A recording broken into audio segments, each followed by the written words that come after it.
इस वक्त हमारे साथ सालवान स्कूल के वो छात्र छात्राएं हैं जो 12वीं में अपीयर होने वाले बोर्ड एग्ज़ाम में, और अब इनको एक कॉमन टेस्ट से गुजरना पड़ेगा यूजी कोर्स में एडमिशन के लिए। समझना चाहते हैं कि वो लोग कैसे देखते हैं इसको, इस फैसले को कैसे आप लोग देखते हैं? हमें समझ नहीं आ रहा है कि हम किस चीज़ के लिए पढ़े फ़िलहाल, बिकॉज अभी 2 दिन पहले ही हमारा रिज़ल्ट डिक्लेयर हुआ है। अब हम टर्म 2 के लिए पढ़े या फिर हम एंट्रेंस के लिए पढ़े, क्योंकि उसमें एक एग्ज़ाम ऐसा है जिसका नॉलेज हमें बिल्कुल भी नहीं है फ़िलहाल। So we are not sure कि हम पढ़े क्या। तो बहुत नर्वसनेस है कि नए एग्ज़ाम का पैटर्न कैसा होगा और हम दे पाएंगे और कैसे होगा। और आप लोग शुरुआत करेंगे उस नए पैटर्न और नए जो बिल्कुल, इतिहास में पहली बार हो रहा है तो हमारे से शुरुआत भी हो रही है। हाँ। और आप क्या सोचते हैं इसको?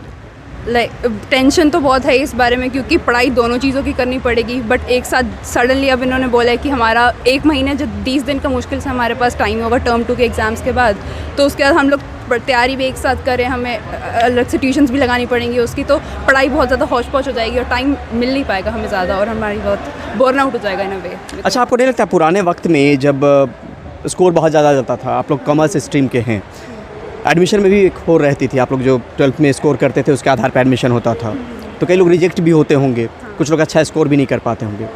तो ये जो नई प्रक्रिया है, जो नया प्रोसेस शुरू हो रहा है, इनिशिएटिव शुरू हो रहा है, आपको नहीं लग रहा है कि एक अच्छा इन्वायरमेंट आप लोगों को मिलेगा?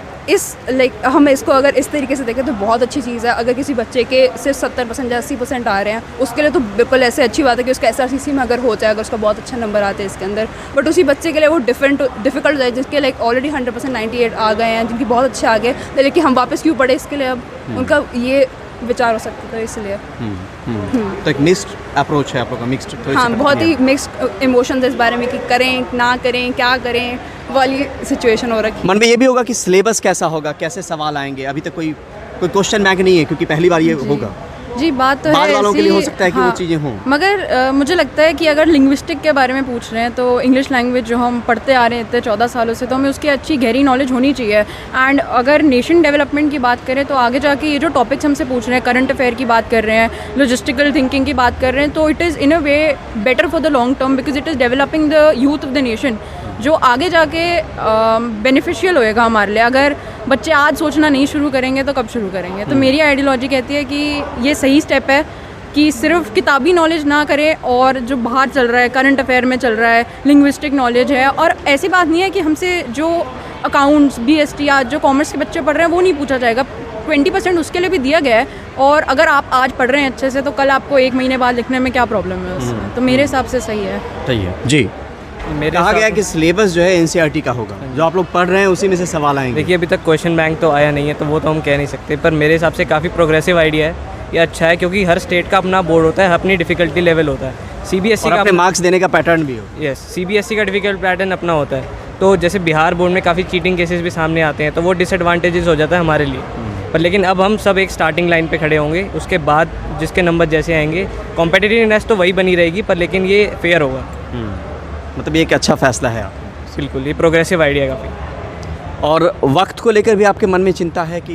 बिल्कुल, क्योंकि हमारे को अभी जैसे बताया गया है बोर्ड एग्ज़ाम्स की जो हमारी डेट्स हैं, तो जून के बाद हमें नहीं लगता कि ज़्यादा टाइम हमको मिलेगा प्रिपेयर करने के लिए।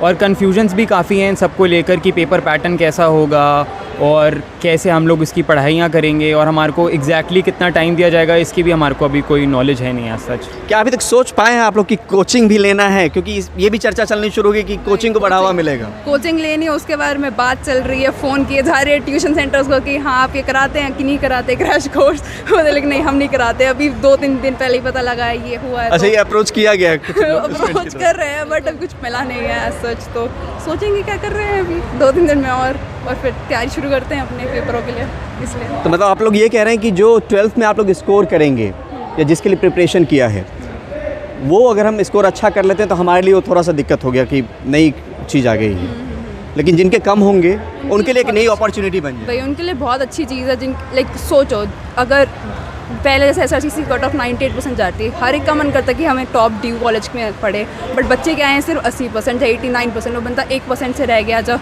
कोटा के अंदर भी लोग ले जाते हैं, उसके अंदर कोई प्रॉब्लम नहीं है, बट स्टिल अब यहाँ पे हम सारे एक लाइन पे खड़े हैं। सबका है कि सबको कोई किसी को नहीं जानता है यहाँ पे, और ड्यू भी किसी को नहीं जानते थे, लेकिन हम पेपर दो, हम देखेंगे कि तुम्हारा सही है कि नहीं, उस हिसाब से हम तुम्हें अंदर लेंगे। नंबरों के हिसाब से नहीं, बिकॉज CBSE के अंदर we don't know like purely like we know कि पूरी फेयर मार्किंग होती है, बट ग्रेस मार्किंग कहीं पे ज़्यादा हो जाए, कभी चीटिंग हो जाए, पता नहीं लगता ना लोगों का, इसलिए। तो ये तो सिर्फ अब DU की बात नहीं है, तमाम सेंट्रल यूनिवर्सिटीज़ की बात है। अब ये कल यही आदेश आया है हाँ जी। UGC की तरफ से, तो तमाम जगहों के बच्चों के लिए एक ही तरह का पैटर्न हो जाएगा फिर बिल्कुल। Central university. बिल्कुल, स्टेट्स का आपका एजुकेशन सिस्टम भी डिफरेंट रहता है, अलग स्टेट्स में अलग तरीके से पढ़ाई होती है, तो उस हिसाब से it is going to be positive. देखें तो वहाँ से उस पॉइंट ऑफ व्यू से पॉजिटिव है डेफिनेटली, कि सब लोगों का पढ़ाई करने का वे अलग है, बट हमें एग्ज़ाम एक ही देना होगा। परिवार में चर्चा का दौर शुरू हुआ है कि कोई ट्यूशन लेना कोचिंग- पड़ेगा, कुछ कोचिंग लेनी पड़ेगी। इसके अंदर जो मेन है Parents से सिलेबस चर्चा- प्रॉब्लम नहीं है ना, पढ़ाई प्रॉब्लम है। इसके अंदर गाइडेंस इंपॉर्टेंट है कि क्या पढ़ना है, जो आएगा वही पढ़ना है, एक्सेसिव नहीं पढ़ना, तो इसलिए कोचिंग का लेना बहुत ज़रूरी है। तो ये पेरेंट्स से भी डिस्कशन हुआ है आप लोगों को? हाँ, लिया है? बिल्कुल हाँ? वही प्राइवेट इंस्टीट्यूशंस ने अब काफ़ी हम लोगों को अप्रोच करना स्टार्ट करा है कि हम लोगों पैटर्न से थोड़ा बहुत अवेयर होना स्टार्ट हुए हैं, तो आप हमारे यहाँ कोचिंग लगवाइए, उस हिसाब से हम अच्छा, आपको ये कॉल भी गाइडेंस आने देंगे। लगे हैं। बिल्कुल बिल्कुल, स्पैम कॉल्स आते हैं उनके, उस वजह से कि हम लोगों को डेटा बेसिस काफ़ी लीक होते हैं स्कूल से, ट्यूशन से। ठीक है, बहुत बहुत शुक्रिया हमसे बात करने के लिए। नई दिल्ली से परिमल कुमार, NDTV इंडिया।